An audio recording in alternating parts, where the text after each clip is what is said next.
When Gen V Season 2 shows Cate as fragile, hesitant, and nearly powerless, it's easy to believe the writers are tearing her down. She stumbles, she bleeds, she doubts herself. She looks like the least reliable member of the Godolkin crew. But here's the mind-bending part. What if this isn't weakness at all? What if Cate's frailty is camouflage, and the real truth is that she's hiding one of the most catastrophic abilities in the boys' universe? Cate Dunlap's power doesn't explode outward like Marie's blood manipulation or Andre's magnetic blasts. Unlock me and give me the keys. Sure thing. It doesn't shift and adapt like Jordan's dual bodies. Cate's power is quiet. It's a hand on your skin, a whisper in your ear, and suddenly you aren't you anymore. That subtlety makes her look unimpressive on the battlefield, but in reality, it makes her terrifying. She doesn't just break bones, she breaks free will. And in the boys' universe, where power is everything, free will might be the only thing left worth protecting. The illusion of weakness from Season 1, Cate's ability was already unsettling. She could silence people, make them confess secrets, and force them to turn on each other. But in Season 2, Episodes 1 to 5, her powers are reframed not as terrifying weapons, but as fragile tools that seem to hurt her more than her enemies. Each time she pushes too far, her nose bleeds, her hands tremble, her mind fractures under the strain. She looks weaker and weaker while her friends grow stronger. Marie evolves into a powerhouse capable of controlling blood outside of her own body. Jordan refines their transformations into precise tactical maneuvers. Andre grows into his role as his father's successor. Cate seems left behind. But here's the catch. Weakness doesn't mean uselessness.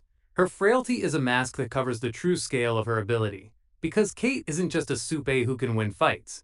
She's a soupe who can erase them from history. Her gift is the nuclear option no one dares to consider, because the very act of using it could unravel everything. Cate's ability is psychic compulsion. One touch, and she can make someone obey a command. We've seen her silence victims, manipulate friends, and bend others into betrayals they never wanted. But what Season 2 makes clearer is that her powers go beyond commands. She can alter memory, she can erase events, she can plant illusions of history where none existed. That's not just mind control, that's rewriting reality as people know it. Now think about the limits. Cate has to make physical contact, which looks like a huge weakness. In a battle against Homelander or any long-range fighter, she wouldn't stand a chance. Or so it seems. But what's scarier? Blasting someone apart with lasers or convincing them they never wanted to fight in the first place? Cate doesn't have to meet brute force with brute force. She just has to make one slip of contact, and the war is already lost. Then there's the question of scope. Can she control more than one person at a time? Seasons 1 and 2 show her struggling with stamina and bleeding after extended use. But what if those headaches and nosebleeds aren't evidence of limitation, but of untapped potential? Cate's body may be rejecting the strain, but her mind shows no hard limit on what's possible. The danger isn't that she can't scale up. The danger is what would happen if she ever tried. The paradox of power. Here's where the curiosity really deepens.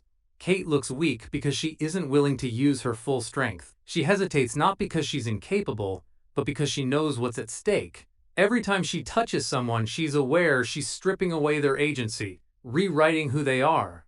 That guilt eats at her. It makes her hesitate, it makes her crack, and it makes her look fragile. But this fragility is actually a restraint. Cate is holding back, not failing. It's the same paradox we've seen in The Boys before. Homelander could wipe out entire cities, but he holds back because he knows the illusion of being loved matters more than raw destruction. Soldier Boy looked like a god until trauma revealed his brittleness. Stormfront preached supremacy, but was undone by obsession. Cate belongs to this tradition. She's not weak. She's too powerful, and her body and mind can't keep pace with what her ability demands. Cate versus Marie. Mirrors and contrasts. Season 2 deliberately pairs Cate's decline with Marie's rise. Marie begins as a girl afraid of her own blood, literally cutting herself to summon power. By Episode 5, she's evolving into a living weapon who can control others, bloodstreams. She's stepping into the spotlight as the protagonist who might one day rival Homelander.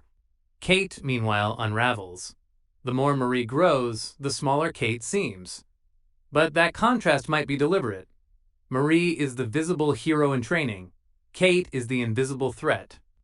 One controls blood, the other controls minds. Together they show us two faces of power, the kind that terrifies openly and the kind that terrifies quietly. What happens when those powers clash? Imagine a future episode where Marie has to stop Cate, not with blood whips or violent force, but by resisting the compulsion of her own mind. That would make Cate the most personal kind of villain, one who forces her friends to betray themselves.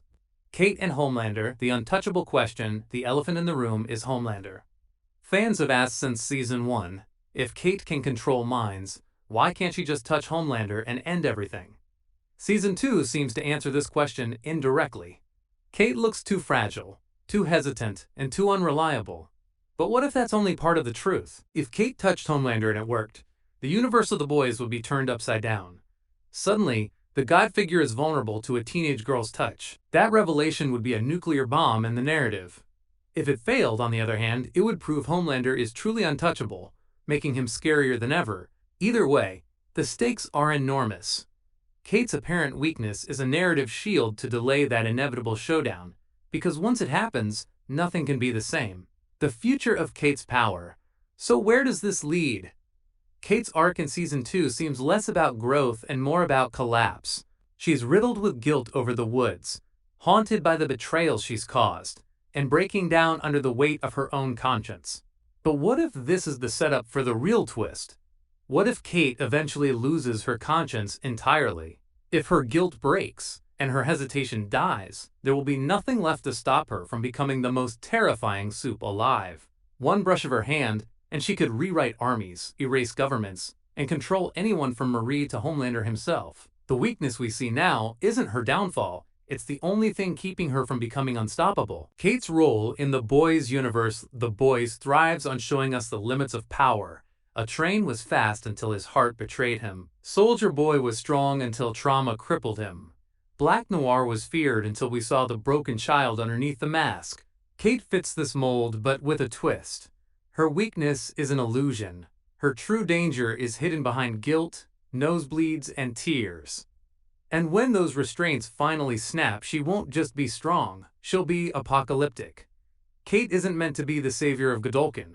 She's meant to be the warning, the character who proves that the scariest powers are the ones we underestimate, the ones that hide behind fragility until it's too late. Powerful supes have become commonplace in General Phi, given that Godolkin University is filled with talented young heroes, but one important character is a lot stronger than Season 2 is letting on. With characters like Marie being presented as the most promising soup Godolkin has ever seen, the spin-off is clearly putting a lot of emphasis on her skill set. Not only has she begun to master bloodbending, but her links to Project Odessa in General V all but confirm that she is the closest match to Homelander in the Boys universe. However, she isn't the only soup to be given a spotlight during the show's return, as Jordan became the #1 ranked student while Emma's abilities also improved.